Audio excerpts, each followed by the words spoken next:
दोस्तों, जब से विनेश फोगाट कांग्रेस में शामिल हुए हैं और ये खबरें हैं कि वो जल्द चुनाव भी लड़ेंगी इसी विधानसभा चुनाव में हरियाणा से, तब से एक तस्वीर सोशल मीडिया में खूब वायरल हो रही है। फोगाट वर्सेस फोगाट, मतलब फोगाट परिवार के अंदर की पॉलिटिक्स, वो पॉलिटिक्स जिसमें एक परिवार के अंदर दो बिल्कुल अलग विचारधाराएं समाई हुई हैं। दोस्तों, बबीता फोगाट और विनेश फोगाट, वैसे तो ये दोनों एक ही परिवार से हैं, फोगाट परिवार से, लेकिन बबीता फोगाट आज लोगों के निशाने पर है, लोग उनका मजाक उड़ा रहे हैं। दोस्तों, कुछ साल पहले बबीता फोगाट ने बीजेपी ज्वाइन की थी।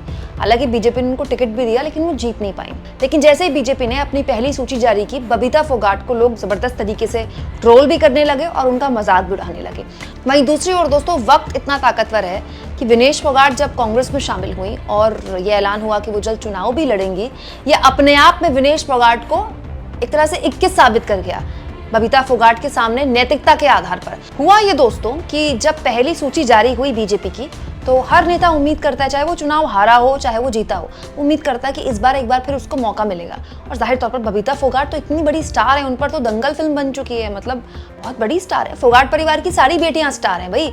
बबीता फोगाट तो उम्मीद ही कर रही होंगी कि भाई उनको टिकट मिलेगा, लेकिन उनको टिकट नहीं मिला चरखी दादरी से। तो बड़ी मायूसी के साथ उन्होंने एक लंबा चौड़ा ट्वीट किया, जिसमें उन्होंने लिखा, व्यक्ति से बड़ा दल और दल से बड़ा देश, यही है मेरी पार्टी का सभी को संदेश। मैं अपने भारतीय जनता पार्टी के शीर्ष नेतृत्व के निर्णय के साथ खड़ी हूँ। पार्टी की एक समर्पित कार्यकर्ता होने के लिहाज से संगठन द्वारा दी गई हर जिम्मेदारियों को आगे भी निर्वहन करूंगी।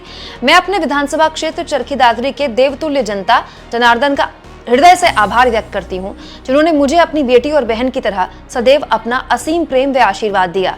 मैं सदैव आपकी सेवा में आगे भी तत्पर रहूंगी। जय हिंद, जय भारत। तो बबीता फोगाट का टिकट कटा तो उन्होंने कहा कि मुझसे बड़ा दल है और मैं इस बात को स्वीकारती हूँ कि पार्टी ने जो फैसला लिया मैं पार्टी के साथ हूँ। चलिए कोई बात नहीं, बबीता फोगाट अपनी पार्टी के साथ है, लेकिन बबीता फोगाट का टिकट कटा ये तो खबर है ही दोस्तों। लेकिन उससे बड़ी खबर ये है कि बबीता फोगाट का टिकट काटकर बीजेपी ने जिनको टिकट दिया, उसके बाद बबीता को लोगों ने खूब निशाने पर लिया, उनको ट्रोल भी किया।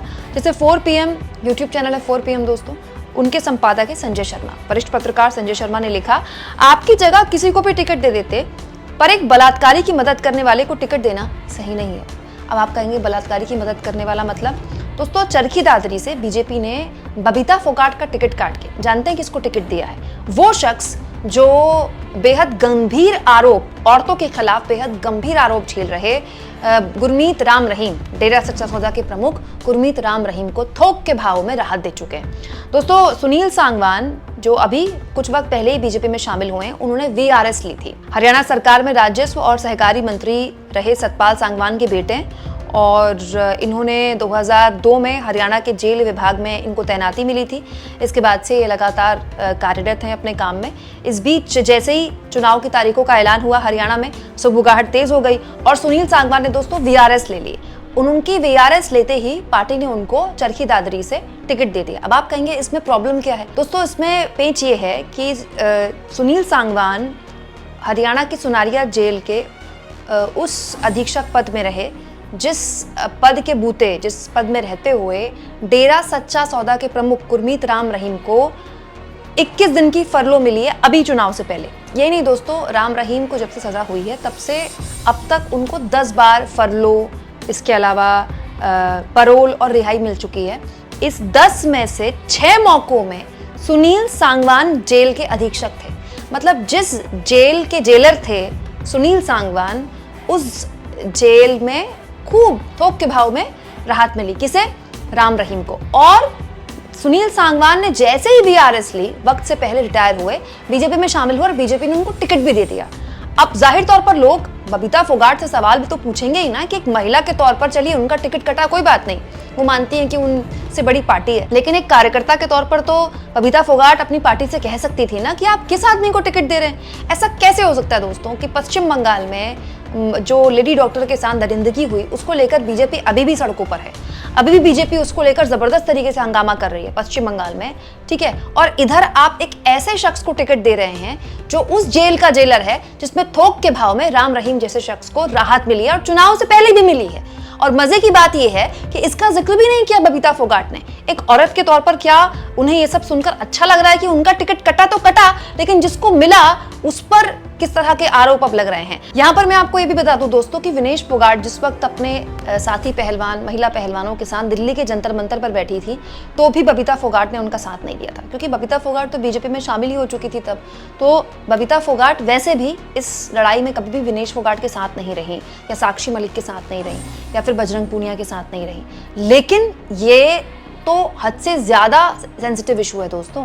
जब इस वक्त पूरे देश में महिला सुरक्षा को लेकर एक अलग तरह की चेतना है, उसमें बबीता फोगाट का टिकट कटता है और मिलता किसको है? एक ऐसे जेलर को जिसने राम रहीम को बार बार राहत दी। और उस पर बबीता फोगाट की चुप्पी अपने आप में, उनसे भी कई सवाल एक नेता के तौर पर जनता तो पूछेगी ही ना, क्योंकि बबीता फोगाट और विनेश फोगाट दोनों के पास अभी राजनीति करने के लिए बहुत वक्त है।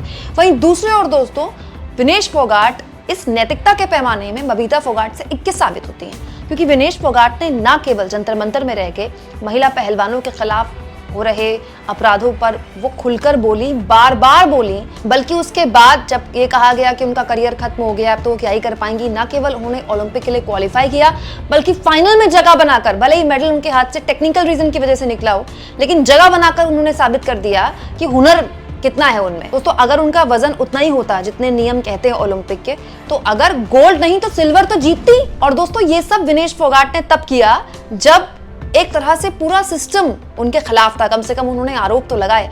और अब जब वो राजनीति में भी आई हैं तो सीना ठोक के जाहिर तौर पर उस समर्थन के साथ आई हैं जिसमें लोग ये कह रहे हैं कि भाई इस लड़की ने सिस्टम से लड़ाई लड़ी और अब सिस्टम का हिस्सा बनके एक तरह से सिस्टम को बदलना चाह रही है, तो क्या गलती है भाई? जब बबीता फोगाट बीजेपी में शामिल हो सकती है, उसमें कोई प्रॉब्लम नहीं है, तो फिर विनेश फोगाट के कांग्रेस में शामिल होने में और चुनाव लड़ने में क्या प्रॉब्लम है? अगर सानिया नेहवाल बीजेपी में शामिल हो सकती हैं, उसमें कोई प्रॉब्लम नहीं है, तो बजरंग पूनिया अगर कांग्रेस में शामिल होते हैं तो उसमें किसी को क्या प्रॉब्लम होती है? बजरंग पूनिया और विनेश फोगाट अगर चुनाव लड़ते हैं तो उसमें किसी को क्या प्रॉब्लम हो सकती है? ये काम तो खुद उनके परिवार की बेटी बबीता फोगाट भी कर चुकी है। जहां बबीता फोगाट और बजरंग पूनिया ने कांग्रेस अध्यक्ष मल्लिकार्जुन खड़गे से मुलाकात कर तस्वीर शेयर की, वहीं अब खबर ये भी है कि बबीता ने अपने रेलवे की नौकरी छोड़ दी है। मेडल जीतने के बाद खिलाड़ियों को इनाम में जो नौकरी मिलती है उसका इस्तीफा बबीता ने रेलवे को भेज दिया। बड़ा सवाल ये है दोस्तों कि फोगाट परिवार के अंदर, जो मैंने आपको बताया ना, वैचारिक तौर पर एक जबरदस्त तरीके का टकराव है। ये टकराव जनता किस तरह से लेगी? हर लिहाज से नैतिकता के पैमाने पर आज विनेश फोगाट अपनी बहन बबीता से 21 साबित हो रही हैं। बल्कि मुझे तो लगता है कि विनेश फोगाट हरियाणा में जहां जहां बीजेपी के खिलाफ प्रचार करेंगी, जहां जहां अपनी पार्टी कांग्रेस के लिए प्रचार करेंगी, वहां वहां बीजेपी के खिलाफ एक माहौल बनेगा और वहां वहां कांग्रेस को एज होगी। दोस्तों आपको क्या लगता है फोगाट सिस्टर्स के बीच का ये अंतर्द्वंद देखकर? कमेंट बॉक्स में जरूर लिखें और जितना हो सके चैनल को शेयर करें, सब्सक्राइब करें और थैंक्स और ज्वाइन, ये 2 ऑप्शन है दोस्तों जिसके जरिए आर्थिक तौर पर भी आप चैनल के हाथ मजबूत कर सकते हैं। प्लीज मेरी आपसे गुजारिश है, अगर आप ऐसा करना चाहें दोस्तों तो प्लीज करें।